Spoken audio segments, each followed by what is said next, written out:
Good morning to y'all. Good morning to me. Happy Monday. Hope you guys are having a good start to your week. As I am, can't complain this beautiful morning. But without further ado, let's get into it. Let's waste no more time. The dramatic story of the brain. Last but not least, with all our bestowed culture and education, we understand little or nothing of the intangible force, the greatest of all the intangibles of thought. We know but little concerning the physical brain in this vast network of intricate machinery through which the power of thought is translated into its material equivalent. However, we are not entering an age which shall yield enlightenment on the subject. Already, scientists have begun to turn their attention to the study of this stupendous thing called a brain. While they are still in the kindergarten stage of their studies, they have uncovered enough to know that the central switchboard of the human brain, the number of lines which connect each brain cell with another, equals the figure 1 followed by 15 million zeros. The figure is so stupendous, said Dr. C. Judison Hendrick of the University of Chicago, that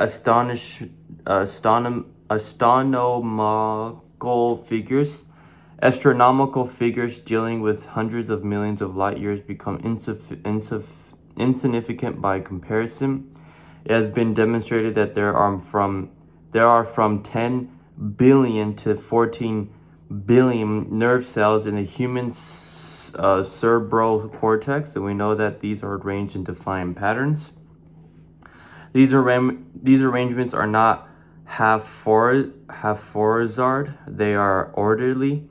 Recently developed methods of electrophysiology draw off action currents from every precisely located cells or fibers with microelectrodes, amplifying them and record potential differences to a millionth of a volt. It is inconceivable that such a network of intricate machinery should be in existence for the sole purpose of carrying on the physical functions incidental to growth and maintenance of the physical body. It is not likely the same system which gives billions of brain cells the media for communication one with another provides also the means of communication with other intangible forces. In the late 1930s, the New York Times published a editorial showing that at least one great university and one intelligent investigator in the field of mental phenomena were carrying out organized research through which conclusions had been reached that parallel many of those described in the following chapter. The editorial briefly analyzed the work carried out by Dr. Arnheim and his associates at Duke University as follows. What is telepathy?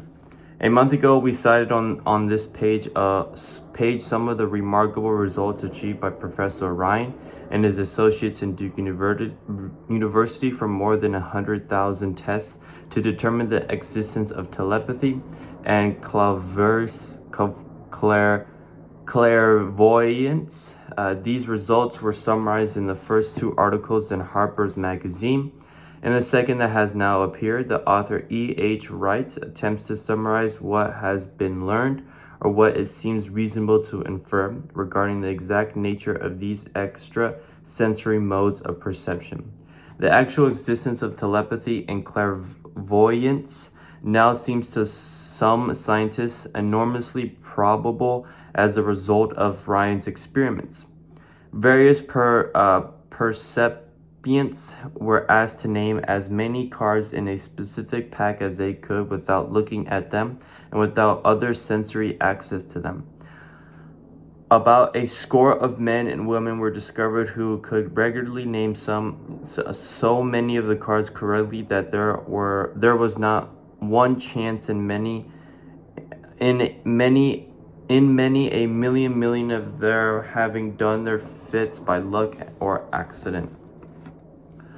But how did they do them? These powers, assuming that they exist, do not seem to be sensory. There is no known organ for them. The experiments work just as well as distances of several 100 miles as they did in the same room.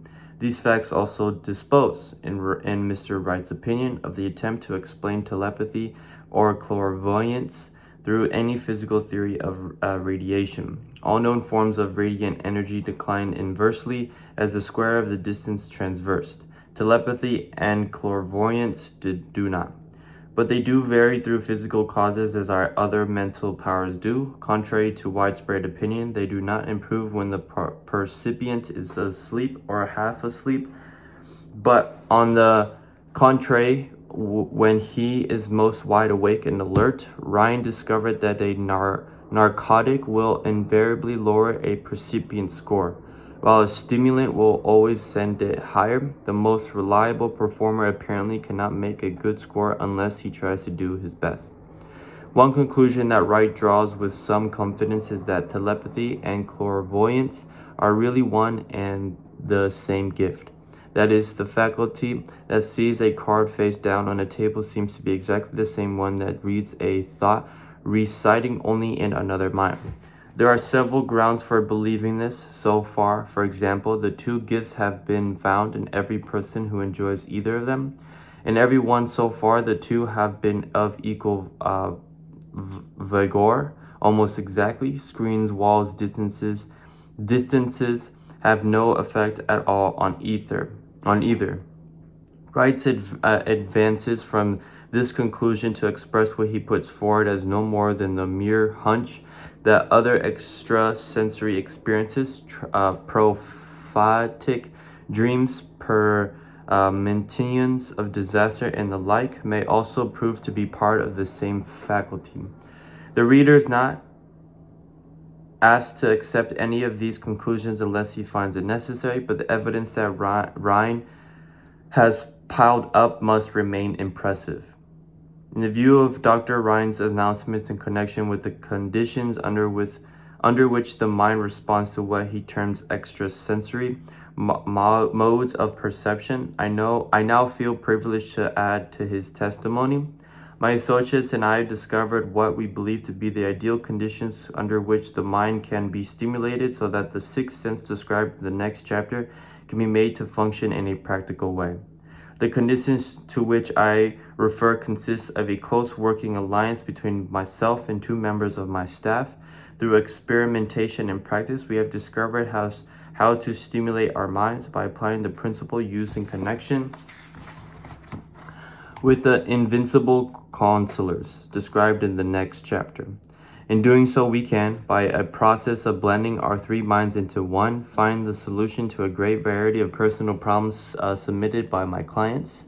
The procedure is very simple. We sit down at a conference table, clearly state the nature of the problem under consideration, and then begin discussing it. Each contributes whatever thoughts may occur. The strange thing about this method of mind stimulation is that it places each participant in communication with unknown sources of knowledge, definitely outside his own experience. If you understand the principle described in Chapter 10 on the mastermind, you, of course, recognize the round table procedure described here as being a practical application of the mastermind. This method of mind stimulation through harmonious discussion of defined subjects between three people illustrates the simplest and most practical use of the mastermind. By adopting and following a similar plan, any student of this philosophy may come into possession of the famous Carnegie formula briefly described in the author's preface. If it means nothing to you at this time, mark this page and read it again after you have finished the last chapter. And that is chapter 13. Very interesting last little bit about what telepathy is. If I have to be honest, I still find it kind of hard to understand what the experience was about.